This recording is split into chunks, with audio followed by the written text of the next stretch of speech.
Nggak detek dong. Oke, udah merekam. Oke, udah silakan matikan kameranya. Saya mau share konten.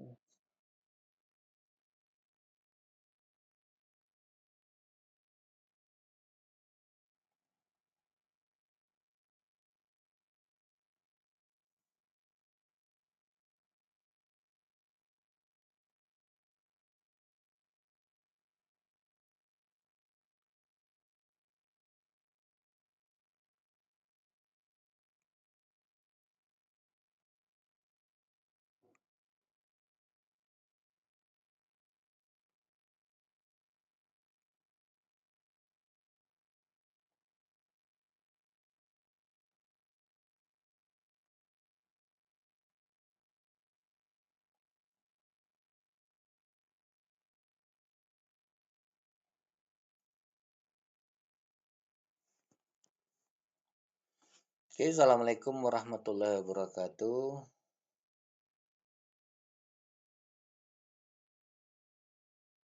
Kenapa kamera saya nggak aktif ini?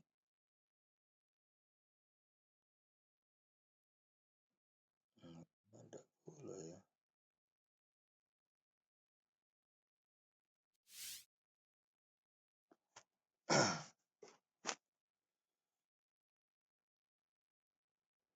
Oke, kita lanjutkan materi kita pada semester ini mengenai manajemen industri unggas. Untuk dosen pengampunya ada dua ya, sebagai koordinator itu Pak Kurniawan, kemudian dan sebagai anggotanya atau tim teachingnya itu adalah saya. Nah, karena peraturan daripada pihak kampus harus menyampaikan beberapa item mengenai capaian belajar ya.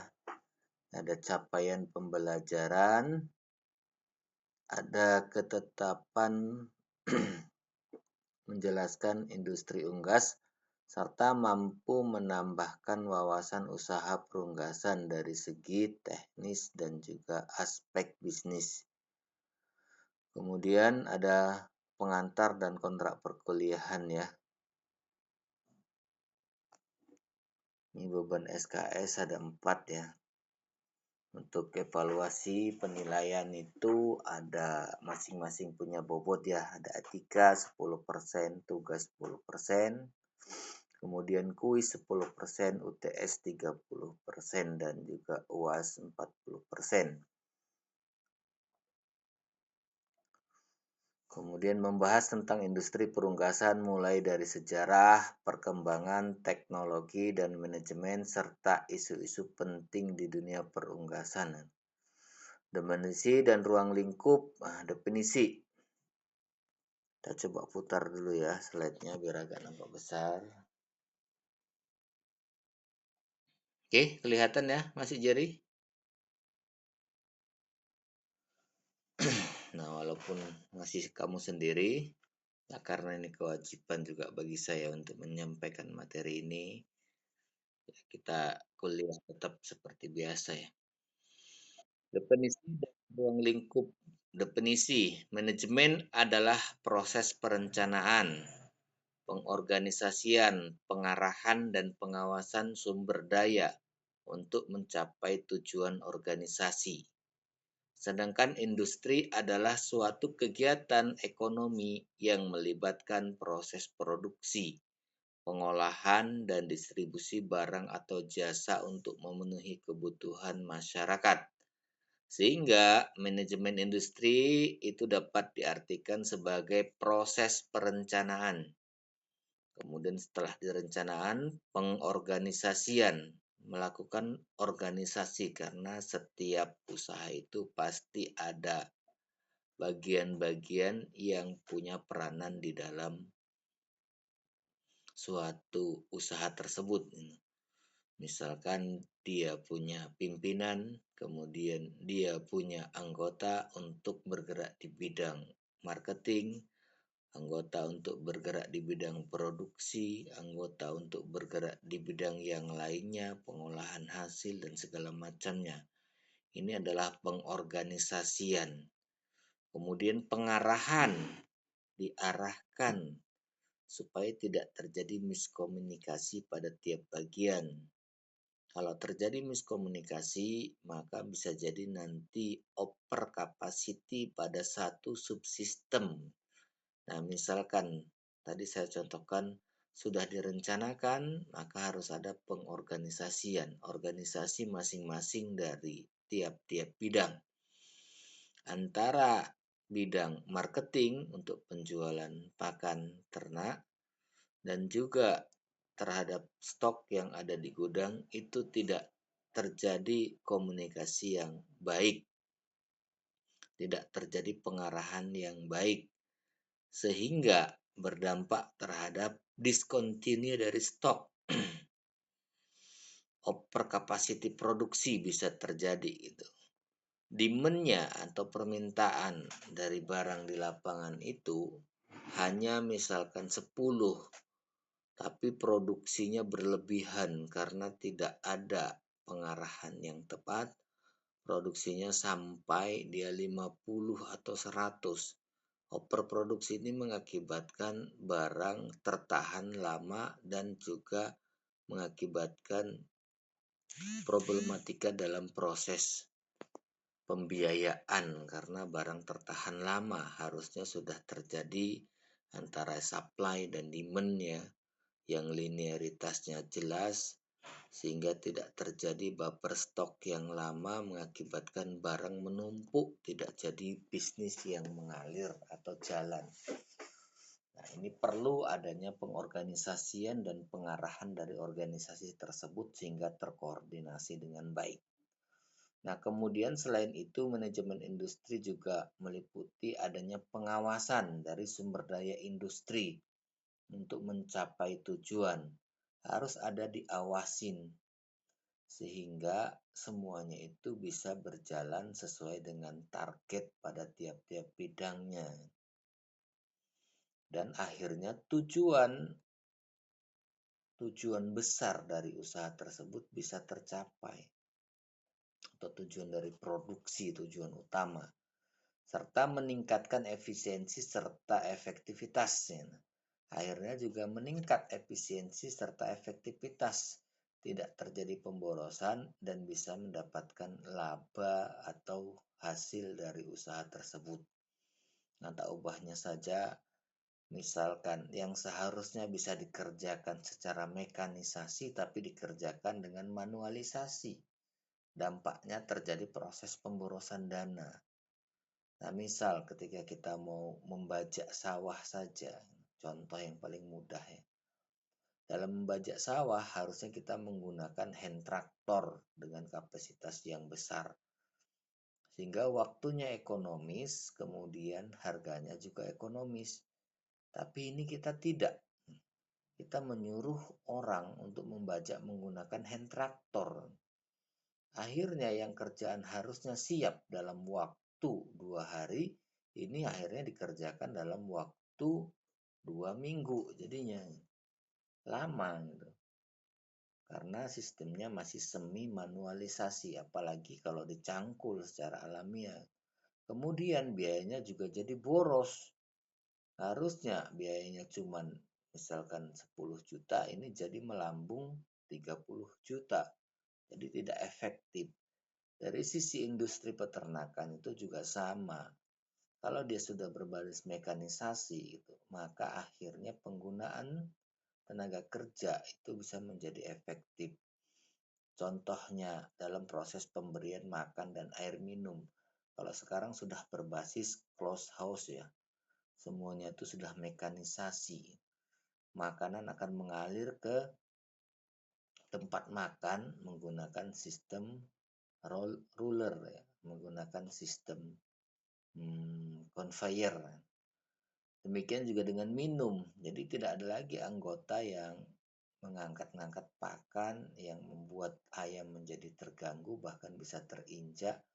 Kemudian yang membutuhkan banyak tenaga kerja dalam proses pemberian pakan ini enggak. Tombolnya sudah otomatis, tenaga kerjanya itu tidak dibutuhkan lagi banyak orang.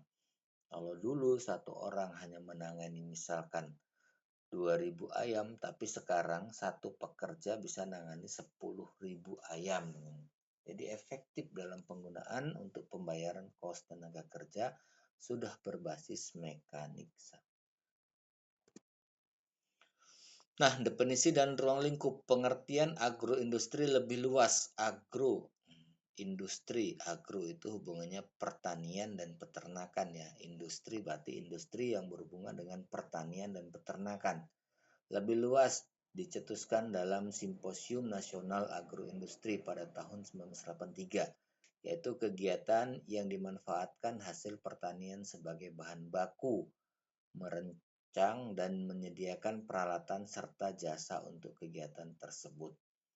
Nah, proses perencanaan, pengorganisasian, pengarahan, dan pengawasan sumber daya untuk menghasilkan barang dan jasa yang berkaitan dengan perunggasan. Ini adalah ruang lingkup hubungannya dengan yang tadi ya, manajemen, industri, pertanian, dan juga peternakan. Apalagi berhubungan dengan manajemen industri unggas. Jadi tidak semuanya itu yang dijual dalam industri pengolahan. Industri manajemen unggas ini adalah barang, tapi ada pula yang dijual adalah jasa. Misalkan seperti apa? Misalkan adalah jasa nutrisionis atau formulator atau jasa konsultan untuk bidang tertentu atau jasa penyuluhan terhadap peternak-peternak yang menjadi mitra dari perusahaan inti. Itu kan banyak itu disebut dengan technical service. Jadi itu menjual jasa juga. Jadi nggak selamanya yang dijual itu adalah barang dan jasa. Barang dalam manajemen industri unggas ini. Ada kalanya juga jasa.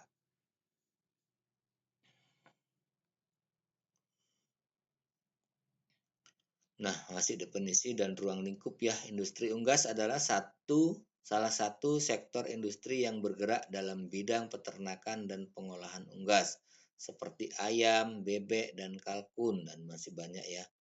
Industri ini memiliki peran penting dalam memenuhi kebutuhan masyarakat akan produk unggas seperti daging, telur, dan produk olahan lainnya. Apalagi sekarang ya, sudah merebak sekali produk-produk hasil olahan dari unggas ini. Ada apa? Kok ya siapa tuh? Yogurt itu susu ya. Nugget. Nah, itu nugget.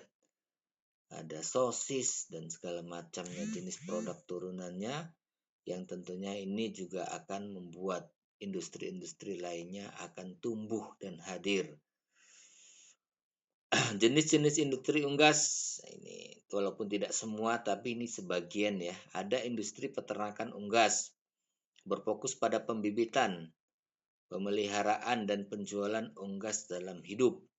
Kemudian industri pengolahan unggas berfokus pada pengolahan dan juga pengemasan produk unggas seperti daging, telur, dan produk olahan lainnya. Nah, itu tadi yang pengolahan tadi ya, ada nugget, ada sosis, ada bakso, dan segala macamnya. Kemudian ada telur, telur bisa diolah menjadi telur asin, dan telur macam-macam ya. Kalau di Jawa itu kreativitasnya tinggi. Telur bintan, apa itu namanya, yang dilumuri dengan bumbu-bumbu tertentu. Kemudian selain industri pengolahan unggas, ada juga industri pakan unggas. Nah, ini berfokus pada produksi dan juga penjualan pakan unggas. Nah, ini adalah jenis-jenis industri dari unggas, walaupun tidak semua, masih banyak yang lain ya. Nanti juga ada yang tadi saya sampaikan berhubungan dengan industri unggas ini termasuk nanti biro konsultasi atau jasa konsultan untuk di bidang unggas. Nah, nanti juga obat-obatan ternak itu juga termasuk jenis-jenis industri perunggasan. Kemudian sarana produksi ternak seperti tempat pakan, tempat minum, kandang, rumah kandang, dan segala macamnya itu juga termasuk jenis industri dari unggas.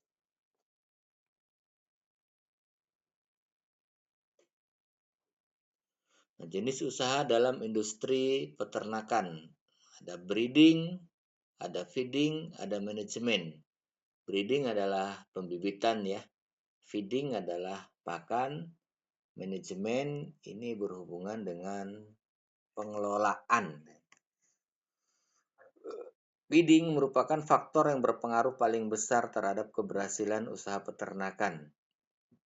Jadi ini sering juga disebut sebagai segitiga peternakan ya. Yang menentukan keberhasilan peternakan itu ada 3, disebut sebagai segitiga sama sisi. Ada breeding, feeding, dan manajemen. Nah, feeding merupakan faktor yang berpengaruh paling besar terhadap keberhasilan usaha peternakan. Sebenarnya paling besar ya enggak juga. Kalau kita bilang antara breeding, feeding, dan manajemen ini ya masing-masing menempati posisi yang sama. 33%, 33, sekian persen, dan 33,3%. Sehingga total keseluruhannya adalah 100%. Nah, kemudian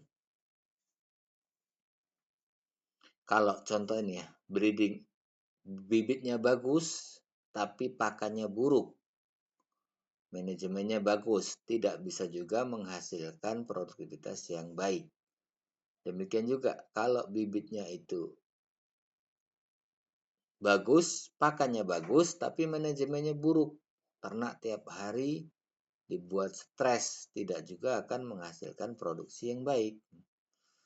Nah, demikian juga kalau bibitnya tidak bagus, pakannya bagus, manajemennya bagus, tidak juga bisa menghasilkan produktivitas yang baik.